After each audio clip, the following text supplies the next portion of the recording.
ಆಧುನಿಕ ಸುಳ್ಯದ ನಿರ್ಮಾತೃ, ಶಿಕ್ಷಣ ಬ್ರಹ್ಮ, ಕೆವಿಜಿ ಸಮೂಹ ಶಿಕ್ಷಣ ಸಂಸ್ಥೆಗಳ ಸ್ಥಾಪಕ ಅಧ್ಯಕ್ಷರಾದ ದಿವಂಗತ ಡಾಕ್ಟರ್ ಕುರುಂಜಿ ವೆಂಕಟರಮಣ ಗೌಡ ಇವರ ಧರ್ಮಪತ್ನಿ ದಿವಂಗತ ಜಾನಕಿ ವೆಂಕಟರಮಣ ಗೌಡರ 12ನೇ ವರ್ಷದ ಪುಣ್ಯತಿಥಿಯ ಪ್ರಯುಕ್ತ ನುಡಿನಮನ ಕಾರ್ಯಕ್ರಮವು ಕೆವಿಜಿ ಆಯುರ್ವೇದ ಮೆಡಿಕಲ್ ಕಾಲೇಜಿನಲ್ಲಿ ಆಗಸ್ಟ್ 22ರಂದು ನಡೆಯಿತು. Academy of liberal education registered Sullia ಇದರ ಅಧ್ಯಕ್ಷರಾದ ಡಾಕ್ಟರ್ ಕೆ.ವಿ. ಚಿದಾನಂದ ಇವರು ದೀಪ ಬೆಳಗಿಸಿ ಪುಷ್ಪ ನಮನಗೈದು ನುಡಿನಮನ ಸಲ್ಲಿಸಿದರು.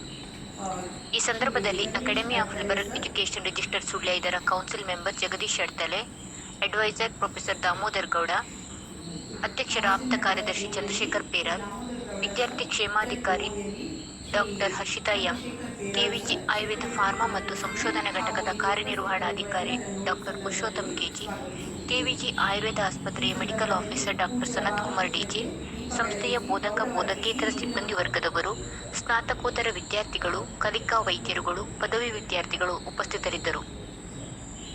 ದ್ರವ್ಯಗುಣ ವಿಭಾಗದ ಪ್ರೊಫೆಸರ್ ಡಾಕ್ಟರ್ ಕವಿತಾ ಬಿ.ಎಂ ಪ್ರಾಸ್ತಾವಿಕ ಮಾತುಗಳೊಂದಿಗೆ ಸ್ವಾಗತಿಸಿದರು.